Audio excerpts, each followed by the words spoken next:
Hello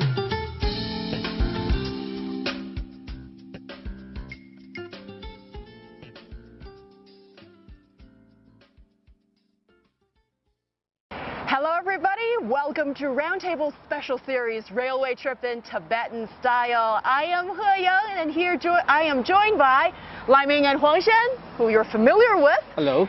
And our reporter and colleague, Fei Fei, joining us for today's show. Hello everybody. Hey guys, we are in Lhasa right now, and we're on the embankment of the Lalu wetlands. And it's also a national nature reserve. So it's a sunny day in Lhasa. I'm bathed in sunlight. We're all exposed to a lot of sunlight right now. And if you're watching our video, you can see the Potala Palace right behind us. Yeah. At the other side of the embankment, pretty much, the wetland, yes. So Lalu Wetland is basically at the back of the Potala Palace, and it makes today's live recording just that much more special, in my opinion. So how would you describe the surrounding to our listeners who are not necessarily catching the the video? Well, like He Yang said earlier, we are at the Lalu Wetlands, and this is a very special wetland, not only because it's a very sizable one, the biggest piece of wetlands in all of China, but also because this is a piece of wetland in the middle of a city. And in fact, if we stare further beyond the cameras, just a few meters away, this is a main road with many heavy-duty trucks and cars. Maybe on and off you'll hear some sirens, and so this is one and the only wetlands that is in the middle of a city. I would say it is the off the beaten path and for visiting Lhasa, and also this is the highest urban wetland in the world in terms of altitude, and also in terms of the size. It ranks first in Asia and fourth in the world. And if you are a bird watcher if you are a passionate wildlife photographer, especially if you are a bird photographer, this is definitely your paradise. And on the back you can see a large erect of reed marshes and also calamus. So this place is very beautiful. You can experience the biodiversity and a large number of bird species here. It is more like a gene pool of bird species. Yep, this is definitely the highest and largest urban natural wetland in the world, and China hosts the fourth largest amount of wetlands in the world. So this is a special place to be, and having a special guest on our show today. Yeah. So Fei, for you, what do you know about Lalu Wetland? Is it something that a common Chinese person would have heard of? But if you live in Lhasa, you probably have. I think if you're a Lhasa local, you definitely heard about the park before. And the park actually covers 620 hectares in size, and so it's one of the largest wetland parks in China, as we mentioned before. And China in general has almost 900 wetland parks. So I think for an ordinary Chinese people, having a wetland park in the city or in surrounding areas of their city is not a very strange thing to hear about. Mm-hmm. They may be very familiar to a wetland park a few hours drive away. Right. What's the importance of having wetlands? It's not like the most conspicuous nature feature that someone would talk about, but actually this particular place has been described as Lhasa's lungs.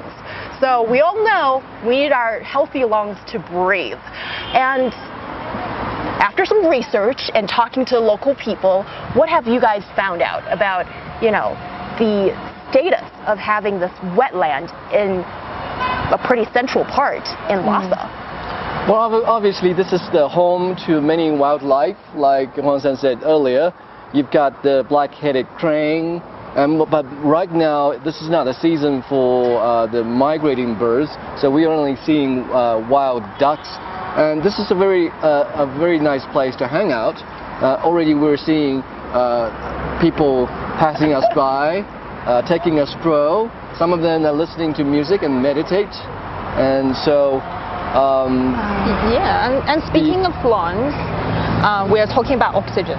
And I think being in Tibet for a week now, we know the importance of oxygen at this point. And a lot of the research papers said that the Lalu wetland actually have elevated the level of oxygen in Lhasa by 80% in the summer and about 10% in the winters. So they're helping, I think, the local people. I think I've also talked to a few locals just a few minutes ago, and they think walking in the woods on the walkways is an enjoyable moment. Some would take hours, 4 hours sometimes, to walk in the park. Yeah, the significance of this wetland is that in terms of the oxygen supply, and Fifi mentioned like in the winter, so the oxygen levels of the surrounding areas of Lalu wetland is 10% higher than that of the urban area in Lhasa city. And also, besides the oxygen supply, this place plays a very versatile role in conserving water, and also it can help to impounding water and prevent flood, absorb carbon dioxide, and moreover it can also like provide a habitat for the migrant birds. So in the winter time, there are around 12,000 to 15,000 birds migrating to this place and to survive the winter. And during the peak time, the number of birds can reach to probably 20%, and they belong to 6 species. And also based on the official statistics, in 2020, the number of bird species in this wetland rose to 21st, and including some really precious bird species like you mentioned, black-necked swan, black-necked crane, and also skylark. And also we can see a lot of other amazing birds like red shank, and these birds you probably never heard of, but you can get a glimpse of these beautiful birds in this park. And don't forget butterflies. It will be a paradise for photographers. Yeah. Oh yes, and for bird watchers for sure. Like the other day, well actually just now when we're getting prepared for the show, I saw birds just stopping by, like literally less than a meter away, and I couldn't tell what kind of bird that was. And this is the kind of surprise you will get here at the Lalu wetland, as well as in Tibet in general. This is a treasure chest of biodiversity, of all kinds of flora and fauna, and just consider yourself pleasantly surprised if you are into birds, insects, and animals. We were obviously and certainly pleasantly surprised when we first came here, and we just imagined having the Potala Palace as our backdrop, and we have a nice conversation here. This is really spectacular, but to think about it, this is only possible in recent few years. A few years ago, further back, this place was lacking an institution in the management of it, and as a result, we know, like we said earlier, this is next to a main road. It was very easily accessible to herds of animals and also herdsmen. They would come in, they would leave garbages and destroy the environment. So it was only a few years ago that the local authorities started sorting things out and assigning certain individuals to be in charge of that. There were also projects to hire rangers to patrol the land to make sure that people don't do damage to the environment. And Jan, you were about to say maybe this park was open last year? This park was okay, so the Lalu Wetland National Nature Reserve was established in 2005. So before that, you saw this degradation of the environment of the Lalu wetlands. And I don't think you can entirely blame the local people in the sense that local residents treated it as a wasteland. because like like wastewater sometimes would go into the wetland, and like you said, there was a lot of human activity of just letting the cattle like wander around, and there's grass around, and there's water, and why not utilize that, right? Plenty of food. Exactly. And so there was a major shift in awareness and also in governance as well. The local government decided that we can't let this go on because the number of species present was going down, and you can like see that there were less of the marshes here. So then this, like you said, Lai Ming, an institution was established and then a mechanism of protection was established. And I wonder, what you guys think about this. In front of nature, like we need nature to survive, but you can't entirely sort of depend on people's goodwill or awareness, or even especially when people aren't completely aware of what they're doing to the environment, and it could affect their livelihoods. So, how do you make that balance? Is it something that it has to be the government stepping in? This seems to be the solution that the local Tibetan people have decided on. I think it's a tricky question. Yeah. Sorry to throw it at you. I think that there are multiple dimensions that we can tackle the issue. I think we definitely need a law. I think China also is modeling a law actually at the moment about the protection of wetlands. But on top of that, it's also about education. As we just talked to the park management team, they are treating this wetland park also as the educational base for students, for children, also for adults. And I think people treat it as a lake, and it's a natural lake. It's okay to hang around. Maybe for local residents, it's okay to throw some garbage in, but without even for us, we are not fully aware about, for example, the damage of single-use plastics maybe 2 decades ago. So I think by inviting people to the park and walk around, and they're saying they're planning to establish a museum inside the park, and by visiting the museum, you'll get a better idea why wetlands are important for us. And another dimension would be about the protection of water resources as well. And it's not about protecting the wetlands only, but also in general, you have to look at the bigger picture about the dams, about the waters, about the rivers in the city. So it's a more complex and general job for, I think, the government and experts. Yeah. What do you think, Huang Shen? And after talking to the administrator here in charge of this wetland, I learned a lot, because over the years they have, especially for the government, the government has rolled out a series of measures to restore the wetland in here, and including the construction of fences. You can see the fences around us, and also the great basins, and in order to protect the wildlife in the river, and also they established a footpath for patrol and the protection measures, and also they established the monitoring and the surveying center for the scientific research to better protect the wildlife here. And I do appreciate one method they adopted. I think it's very, it's very innovative and very green and very sustainable. What is that? It's like earlier I mentioned at the back of our seats, and you can see a vast tract of reed marshes. So usually, in the past, this place used to be the place and that the locals can graze their animals, especially cattle. But in order to restore the wetland and to protect the biodiversity in this area, so the government just say, oh, we want to turn this place into a national reserve, so we should stop and grazing animals in this part.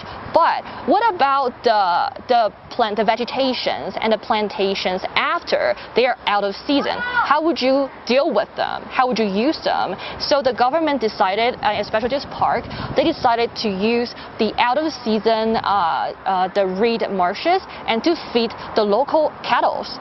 Oh, that's kind of interesting. Yeah. That solves the problem. Yeah, and it's putting idle resources to good use. Yeah. Right. Yeah. So there was a change of philosophy in the management of this wetland, and for more than a decade, as they tried to, as I said about restoring the environment and the ecology here, they put the fences up and they made it inaccessible to people. But then after they've seen some progress in restoring the environment and the ecology, they see the point in letting people enjoy the environment, and it's sort of a means of educating people of the value of having such a healthy environment. As a result, we have seen people coming in and out and taking a stroll and enjoying the environment. This is a very valuable lesson to be taught. Yeah, like when you think of the thought of putting up fences, if you are, let's say if you live in the US or the UK, which I'm a little bit more familiar with, I know the immediate reaction of people is like, that's bad. That's like not inviting people in. It sends up that signal. But also I think in this particular place, as you guys have mentioned and sort of alluded at, you know, when you're at a certain level of development, or when you're at a certain point of imparting knowledge to people, but you haven't really gotten there yet, and there's a crisis going on, and there's an immediate issue that you need to try to solve, that is to save the environment, what would you do?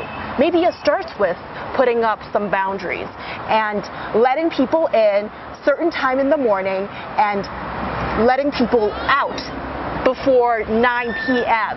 and that would, you know, secure the place and make sure that the environment has its time to breathe, to recover. And by the way, this is a park, and this is a time for, you know, families to come out and enjoy a really great weather and views. And we saw some older folks that were doing their morning exercises. And so that's what the ambience is. So in case you didn't know, we'll let you know here just like that. So yeah, like when we're looking around and we do see the cute little ducks, they're floating on the lake among the marsh. And also, what else do we see around here? And a lot of trees. A lot of Eurasian coot. What is that? It's a very rare bird, and also we can see lots of like endangered species here, and it's like a scientific lesson for you to get into the nature and interact, but in a safe distance with the adorable birds. And it's a very good place for a family to hang out, because you can cultivate your kids' interest in wildlife and in birds and in protecting the environment and ecosystem from a very early age. I think they're the future of our country and our society. So if the next generation, they have equipped with this idea or the philosophy of protecting our environment and our cute animal friends in mind, I think the future will be really bright. Right. And there are also people camping back in the lawns in the forest. Really? Yeah, I saw it online. That because they're too far from us, we can't really see with our own eyes, but there are people camping over the weekends, and I think it's a really nice way to relax. Right. Really, I envy them. Is it something related to the Shoten festival in Tibet, or is this just a common leisure activity for locals here? I think it's both. All right. Yeah, I think people come here for picnics and camping over regular weekends, but also because of the Shoten festivals, and they're looking for places to picnics, a major habits, ritual for the festival as well. It is really convenient to have a piece of wetland located in mid-city. I mean, it's only a few kilometers away from the Potala Palace, and this is really valuable because in Beijing, I used to have a habit of going on weekend road trips, and the first road trip I took in Beijing by renting a car was to go to the Wild Duck Lake in Yanqing district in northern Beijing. That's far. And back then I was a stingy man, so I was already renting a car, so I wanted to save everything I could. So I refused to take the highway, which would incur a charge. And do you know what I end up with? I end up being stuck in traffic for 5 hours. The gas money is burning. So now, as I look at this wetland, which is only a few kilometers away from downtown, I think there's nothing stopping me if I live here from coming here every weekend. Really. Yeah.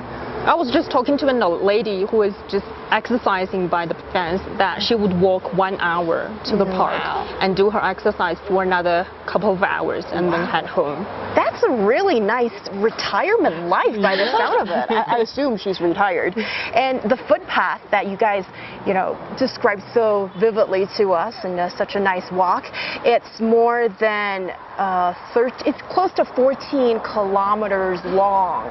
Whoa. So it's a very long walk. So how long it takes if I want to walk around this reserve, like national reserve? The average walking pace for people is 3 to 4, 4 to 5 kilometers an hour. So that would give you 3 hours if you walk fast. Wow, that's a brilliant But if you exercise. want to walk leisurely, casually, then it could easily end up 4 hours. taking you 4 or 5 hours. That's the reason why we need a camping site here. And if you are doing camping here, don't forget that advocates is leave no trace. Bring your garbage and your waste with you when you leave this wetland and when you leave with any parks. Right. Just leave the beautiful memory and the laughter behind. That's all you want to leave behind. So yes, and when we see these there are a lot of folks who live here who are just enjoying their time. Some of them are coming back from their walk already. I don't know how they managed to do that. And don't forget, this is an altitude of 3,640 something meters above sea level. So But we have oxygen here. yes, we do. Yeah. It's the lungs of Lhasa. We're safe here. Yeah, I do feel better, after Me too. some time here, a few days here, and once you get sort of climatized with everything, and then you can really open your eyes and feel this place and take it in, and I think that is such brilliance that this place has to offer. And guys, what do you see as possibly the threats or the challenges that the wetland is facing right now? We've seen that there's progress being made, there's efforts going into it, and what do you think has to carry on being sort of a fixed measure, and what else maybe can be done so that we can have this kind of view more and maintain it? I think we already touched upon some of the issues that we've been tackling, like making it inaccessible and then accessible to people, and in the meantime trying to restore the ecology, and also making it available to people to spend time, hang out, and using it as a demonstration zone for young folks to know the importance of safeguarding the environment, and also some infrastructure building that will also help with flood control and various issues. These are all touched upon. I'm a little bit concerned with climate change. Well, I obviously haven't studied the climate in Tibet very closely, but I'm concerned with perhaps droughts, prolonged droughts that would definitely drain the marshes and making it, losing its function and shrinking in size. So that's my concern. Yeah, I agree with the climate change issue. As I was talking to an expert who studied the Tibetan plateau before, that he mentioned water, because the Tibetan plateau is basically the water tower of Asia. And so water is very important for all the countries basically in Asia at the moment. And the issue is, as the global warming continues, he mentioned that Tibet is getting warmer and more humid, so that's why more wetlands. I'm not sure Lalu is the result of decades or even centuries of global warming, but he definitely mentioned with humid and more wetlands, it is making people living happier and more comfortable, but at the same time is changing the climate not only in Tibet but also in the surrounding areas, and maybe even affecting distance in distance, for example, in Europe. So it's very complex and a global issue actually for people. I think people really need to be aware of that. What you do in your country is not only having results there, but also may have results thousands and thousands of kilometers away. Yeah, and just to offer a tiny piece of supporting evidence to what you guys just said, according to the local government, actually in 2009, the average, the high temperature in summer in Tibet was 25 degrees, but last year it was 30 degrees. So you can see the temperature has really changed quite a bit. And climate change and global warming, it is not a hoax. So yes, and what do you think about, you know,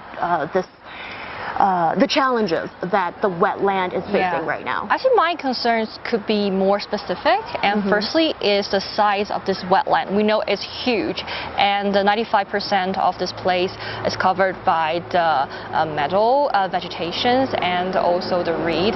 But you see, every year there's a rising number of birds coming here, migratory birds, and trying to come here to survive the winter. I don't know if this place is amazing, it's brilliant, but since more birds are attracted to this place to spend their winter time, is there enough facilities or the plantations to support the birds? And my second concern is about the fire hazard, because the administrator here told me that they have already established a line of the shelter forest around the park and in between of the park and the road, because they are afraid of the locals, if they haven't been informed of the dangerous consequences of bringing in of any flammable materials, especially the kids. If they come into this park and bring any materials that can trigger fire, that will be a disaster. So I think what's more important, we should like inform the locals and also tourists, and also we should popularize the knowledge of how to protect wetland and the wildlife to our public. Yeah, that's a really good point. And ultimately it comes to, you know, what are you going to do, especially if this is next door to where you live. And also, like you guys mentioned, you know, like our human actions has consequences to the environment, and it will affect, it has the butterfly effect, right? Yeah. You know, like to a different continent, you know, your actions might actually trigger a reaction over there. You're listening to Roundtable and watching Roundtable too. I'm He Yang, and here's Lai Ming, Huang Shen, and Fei Fei. We'll be back after this break. Stay tuned.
You are listening and watching to Roundtable. I am He Yang. With me are amazing people, Lai Ming and Huang Shen, and Fei Fei, who's only here with us for this particular show. Yeah. Yeah, or if we're lucky, we might get you back from time to time. Yeah, definitely. Yeah, like during the break, we had to put our sunglasses on. It's not just to look cool. The sun is radiating right above our heads right now. So it's getting really hot here, guys. Yeah, It is. I feel my head is burning. it's burning. But the glasses certainly makes me feel cooler. Cooler. Oh, Cooler. there you go. Check him out. Check Liming out, just like that. And also, this just made us think about, with all the sun that Tibet has, isn't this just the perfect place to have a ton of solar panels to produce power? Yeah. And Feifei, you happen to been reporting on this subject. Yes, So what I have you found out here in Tibet? Well, first of all, in Lhasa, I think the city is called the Sunlight City, and the city of sunlight, because obviously, and so that's why the country and the government is trying to utilize these resources, simply because one thing is that it's more friendly to the environment, obviously, and they are trying to figure out how to reduce the cost by building more solar panels. I think on the way from Lhasa to Ningxi a couple of days ago, I've noticed at least 3 small to medium-sized solar power plants along the railway only, because we haven't really gotten beyond the mountains and into the villages, so we don't know, the full scale. But there are definitely solar panels building along the way and providing electricity and power to the villagers and also to the cities. And more importantly, Tibet, especially in the Ningxi area, is a very mountainous area, and I think we've known that from going to Lulang, and the altitude changes dramatically over one day, and it's also a resources that we can utilize by producing more hydropower, and that's why Ningxi also have tons of hydropower plants. Now, the issue with generating clean energy in West China, Qinghai, Xinjiang, and Tibet, these are places with plenty of clean energy resources, but the issue with that is there aren't as much industries in this part of the country as there are in southeast coastal regions. So as a result, you could see the result of generating a lot of clean energy, but with no way to consume it all. So it's a huge waste of resources. But luckily, according to Feifei, there have been some solutions coming up. There's a grand project. It's been going on for decades, actually, that's trying to transform this clean energy produced in Tibet or Xinjiang or Qinghai or Inner Mongolia and to more populous areas in the east. And Tibet has recently actually been involved in the project. The original project actually are just targeting in Inner Mongolia or Yunnan or Guizhou, but then as technology developed, as people know how to build projects on a high altitude environment, Ningxi is also involved in the project as well. And it's becoming a base in Tibet and also providing power to, for example, the neighboring Sichuan or even more eastern areas.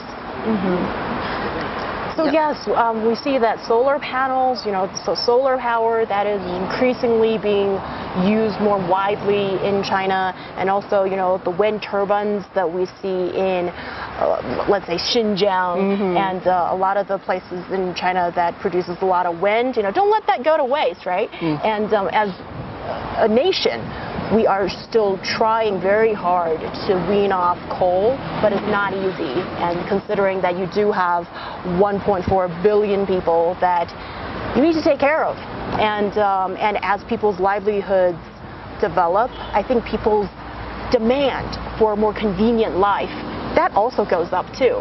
So, and a lot of that comes down to how do you power this kind of lifestyle? How do you find the efficient, clean, and affordable energy? So this is definitely, I think, a big topic that decision makers are grappling with. There are actually a lot of challenges, actually, because I think along the way you've also seen in the mountains in Ningxi there are a lot of high voltage cables on the mountains. That's very difficult. There is a very difficult technical bottleneck at the moment, is that how to reduce the loss of power along the way, because we are transmitting powers in thousands of kilometers, there'll definitely be some power will be lost during the transmission, and they're trying to work to reduce that loss to the minimum. And that's, I think, a headache for experts and people in the power industry around the world, is that that needs technical innovation. It makes a lot of sense. Let's imagine power, electricity, as a fountain. It's a water source. Water flows from a river, on the riverbed, and as it goes, the water sinks into the underground, and so as a result, the stream gets smaller and smaller. Same goes for power and electricity. If you want to deliver power over a long distance, you are going to see a significant loss of that power that's being wasted in the cables and that sort of thing. As a result, currently our solution is to develop hyper voltage or ultra voltage delivery. It's the same as building a big water tank on top of your building or your residential building, and when you have a huge reserve of water, that makes it easier to flow everywhere else. So high ultra voltage power delivery is in fact one of the directions in which we are pursuing in terms of most advanced technologies. And now we're in a transition period. We are developing from purely depending on the traditional resources and to develop the new resources and a clean energy. And what I want to mention here is that probably we need to show our respect to the workers who construct all these facilities in the area. Because when we travel around the region and I saw the signal towers and electricity towers building right on the top of a mountain. It's very steep and very rough. I don't know how the manpower can realize this impossible mission. So I think they're the unsung heroes because of their dedication to their job and their hard work, so we can enjoy the convenience brought by these modern and clean technologies. So I think these people, they deserve our recognition and appreciation. Right, and also the kind of institution or the kind of management methods that could put all the labor into good use is also very important in this part of the region. We often talk about high altitude sickness, and this really matters when we carry out major infrastructure building projects. We traveled on the Qinghai-Tibet Railway, which is 1,956 kilometers, and that was a huge project involving thousands, if not tens of thousands of people, and to make sure that no one suffers from high altitude sickness or no one falls from that symptom is one of the crucial issues that they have to look into. And their solution was to build multiple stops along the way and to limit the amount of hours that people use, and also to set up clinics at intervals of about 10 kilometers to make sure that when people feel uncomfortable, they can seek help. I think the same goes for other infrastructure building projects like wind turbines and solar panels and maybe high voltage delivery towers. And also we've checked with Feifei since she's been reporting here in Tibet. You know, the things that stood out for her, and she's putting into her reports. And by the way, your reports we can check out your reports on the Beijing Hour. On the Beijing Hour. So you know that show, and you know where to find that on podcast. Just search those three little words. 2 words. Beijing Hour. 3 words. The Beijing Hour. The Beijing Hour. The Beijing Hour. Another way for the local people in Tibet to get energy is to consume some butter tea or sweet tea. These are actually 2 different types of traditional Tibetan tea. And we happen to have someone who's from Inner Mongolia. Who also have their own butter tea. So, Feifei, do you sense a difference there? Which one is tastier? Of course, the butter tea, I would say. From here? Actually, from the butter tea, the base is the same. Basically the same between the Tibetan and Mongolian tea. It's just the stuff you put into. For example, in Tibet, you put into yak butter or Highland barley, something like that. But we don't have that in Mongolia, so we'll add in a variety of dairy products, from cheese to butter to maybe different stages of fermented cheese. A lot of cheese, I don't know how to say that in Chinese even, and also some grains, maybe some mealies as well. Sometimes some cold mutton inside the hot tea as well as a breakfast. Cold mutton in butter tea. Yeah, it's delicious. It's a savory dish. It's a savory. Energy intensive. Yeah, it's meat into it. Yeah, it's like the overnight leftover mutton you have from last night, and you have a very small piece of it, and you put it into the hot milk tea, Mongolian tea. It's very tasty. That, my friend, is a soup. That's not the soup. What's a staple food to eat with the butter tea? Is there anything you can dip into the butter tea to absorb the broth? No, you just put everything inside. A lot of butter, a lot of cheese, and you put it inside, and you sort of turn it into a congee or porridge, and then you drink it. You know, when I drink tea, I use my teeth to filter the tea leaf. We don't have the fancy tea leaves. You will filter out the tea leaves, The point is, when I drink tea, I drink the liquid. Yeah, we drink the liquid as well. The liquid is the base. It's the base. But with the solid content there. Error. My mind is malfunctioning. I can't decide whether this is tea or soup or congee. That's just basically a savory version of the milk tea, the bubble tea you have every day. You know, everybody loves that. I'm in a sweet camp of like milk tea. I think milk tea should be sweet. And I was surprised by Feifei's reaction to butter tea. On the first day, the second day we arrived at Lhasa. We were having breakfast together, and he went to the counter that served a butter tea, and she added a lot of ingredients into the butter tea, and she told me, "Wow, it's amazingly good. You should try it, or you will regret." And then I take a sip. You'll regret.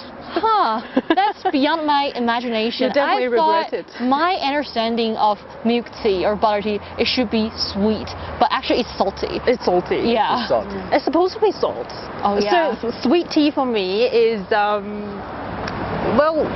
I'm not. A bit strange. Yeah, it is a bit strange, and it's difficult to swallow at some point, especially with the milk tea brands that young people really love at the moment. Most of the tea, especially with the cheese cap, cheese cap thing, the best.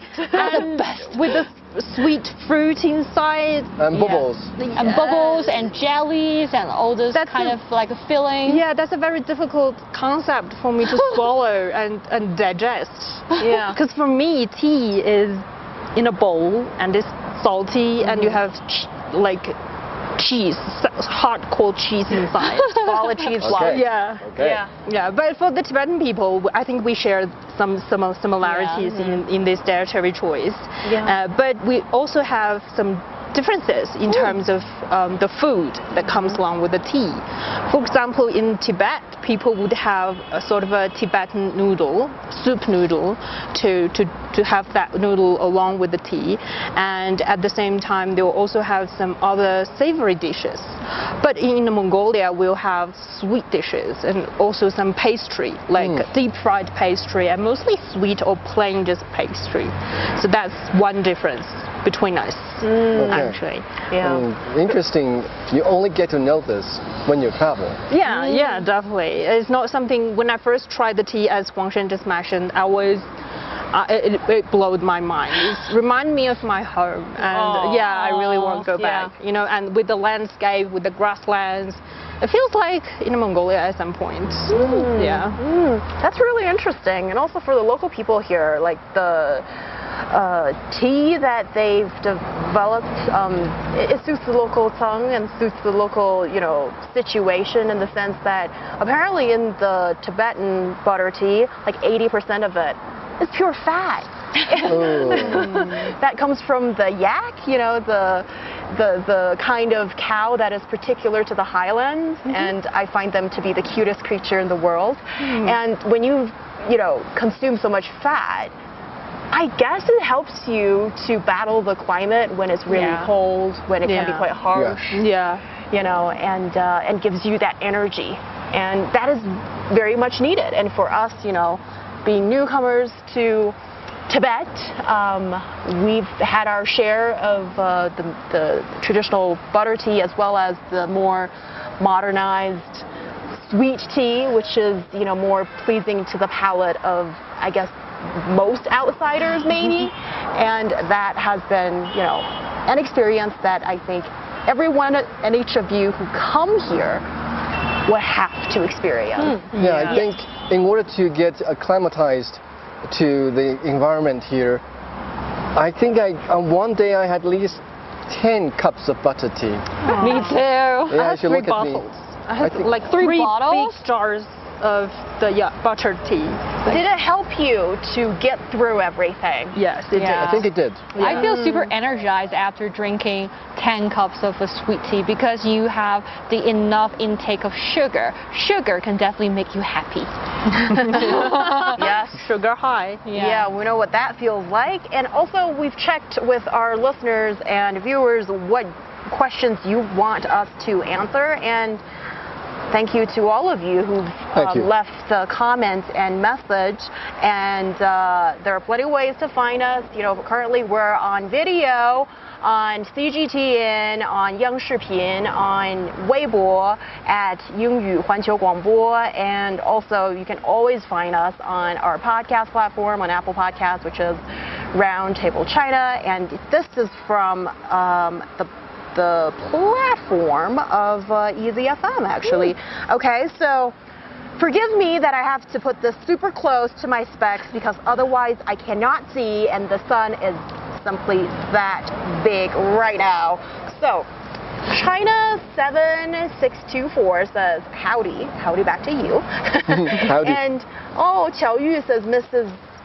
Us, from our studio, I guess. Well, thank you. We miss you too. And Shirley RXEM has some questions for us. She's asking, I would like to know what Tibetan people like to do, and what do young people do to hang out? So, according to your observations so far, what do young people do here? They definitely love coffee. Along the Bakwa Street, you can find a dozen at least coffee shops across the city of Lhasa. And we're not talking about, instant coffee kind of deal, but we are talking about proper boutique coffee shops. Wow. And they have these fusion coffees, blending coffee with kombucha, for example, or blending coffee with some other drinks. I haven't tried. With yogurt, with yak yogurt actually as well. So I think the young people is also like everybody else everywhere around the world. They love a cup of fancy and fashionable coffee in their phone. There's something about coffee that I think the entrepreneurs have been very smart about. That is, coffee itself. Well, you've got the connoisseurs, but there are other people who simply like the atmosphere in the coffee shop. So, like you said, Feifei, like along Bakar Street, which is like the main commerce and business and touristy area. I guess a lot of tourists around the world, and tourists, like young people from all over China who come here, you kind of like to check out, like what Huangshan says often, the Instagrammable kind of cafes, and have a rest and take some fine pictures, and that's something that coffee shops manage to invent themselves into, and that's not, what every beverage has managed to do. So, what did you see, Huangshan, that young people are taking up their time with here? My my observation is that the first day when we arrived at Lhasa, and our coach just passed by a hip hop dance studio. Hip hop. Yes, straight dance. I was fascinated by the fact that actually here the younger generation, they love to go to the studios to learn break dance and also all kinds of street dances. So we all know that street dancing will make Olympic debut in the 2024 Paris Olympics, and we have seen IOC's ambition in like meeting the needs of urban sports and trying to lure a younger audience who love to watch street dancing battles. And now I think in other cities and around the country, younger generation are crazy, are passionate about street dancing. And also recently a very popular street dancing reality show is going to make a comeback. And the irony here is that street dance, when we dates back to its origin, it's a kind of a dance that's get its start outside of dance studios, and it could be originally typically took place in streets, urban areas, or schoolyards. But now we have seen a large number of young people. They just apply, and also they just sign in for these dancing studios to learn the particular street dancing, because there are so many subcategories of street dancing. You can be like a breaker or b-boy, whatever you want, and it's very fascinating to see. Actually, the young people here, they enjoy the same kind of recreational activities as their peers or their counterparts in other parts of the country. Yeah, we've seen street dance really have moved from the peripheral cultural spot to mainstream in China in recent years, along with like rapping, rap music, and also like skateboarding. You know, these, you know, if you date back to the origin of it, might be what, you know, some of the underground activities of some youngsters. Now they're just being taken up by more people, and it's interesting to see like their development and what will come up next, you know, in terms of these new cultural inventions. And also, well, I saw some young people doing stuff earlier on. Lai Ming, you happen to be here too. Yeah. Do you want to share something about that? Were doing warm up or when they were ready to stretching. They were doing stretching. So Huang Shan said Huang Shan actually joined them in the stretching session, and they appear to have finished a jogging session of 10 kilometers along the way. 10 kilometers. Almost 14 actually. Wow. Right around the Lalu Wetlands, which is the place we are having this chat with you. And, well, Lai Ming, if I may point out, those folks, they were stretching, but that's the after-run stretch, right? Correct. So the stretching might be a little original to the Lalu Wetland, because it is a lengthy jog, and people might take advantage of this venue to do the exercise routine. This is exclusive here. But something else that Huang Shan shared, for instance, about hip-hop dancing and dancing parlors, I think this represents the connection that Tibet has with the rest of the country. And my own observation of what young people do also proves that connection between the rest of the country. We spent a day at the Nobolinka Park Palace. Yes, palace. There are palaces inside the park. The administrator keeps reminding us it's a palace. But it is also a park. And my observation there was young couples. They bring the kids there to hang out. I mean, ever since I became a parent, I've been paying attention to what young folks do with their kids, where they hang out, how do they make sure that their kids have enough outdoor time. And so it was quite endearing for me to see that young couple at the park, at the palace, with their kid. And that kid was only 9 months old. And the way that the kid was dressed and the way they looked after the kid was, well, a few stray puppies.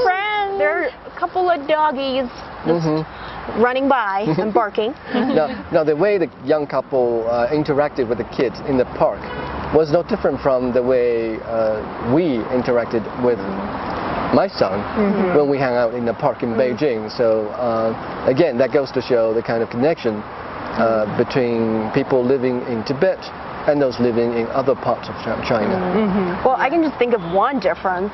That, you know, if you're doing breakdancing here, then you're doing that on high altitude. Yeah. On average, 4,000 meters above sea level. And for those folks, you know, who practice here, and if you, let's say, go to Beijing, Shanghai, or anywhere that's like lower in altitude, wouldn't they just perform so much better than their peers? They should join a national team and represent China and to perform in the 2024 Olympics. Probably they will bring back home a number of gold medals in that category. Yeah, I was just thinking that. Early on, Fei told me that she has a friend who runs 5 kilometers every day here in Lhasa, and I was thinking, what if she joins the what if she joins the Olympic? What if she joins the marathons all across the country? That's becoming very popular these years. And also I read somewhere, you know, since the Olympics is ongoing, it said that the Chinese national team, like the swimming team, for example, some of the team members would be training on high altitude plateaus, somewhere possibly not this high, but you know, China's a huge country, and then like in Yunnan province, you know, they have the base in Yunnan province, and they'll go there to train. And it might give you a leg up in the sense that, you know, your lungs would just be that much stronger than someone who trains in Beijing, for example. And then now when we compare the altitudes, Beijing, let me just remind you, Beijing's altitude is 44 meters above sea level. It's like this tiny. What about at the peak of Shangshan, the Fragrant Mountain? Yeah, Fragrant Mountain. If my memory serves, it's 800 something or 900 something. Also still like this. Compared to where we are right now. And when you are doing a show in this kind of atmosphere with so many beautiful clouds and pristine blue sky, so close as it feels to your fingertips. I think one thing I noticed in Tibet in general is that how low the clouds are. Like every mountain, the clouds are basically on the they'll cover the peak of basically every mountain. It's like if you climb up the mountain, you're able to touch the clouds. It's not something you can see in Beijing, definitely.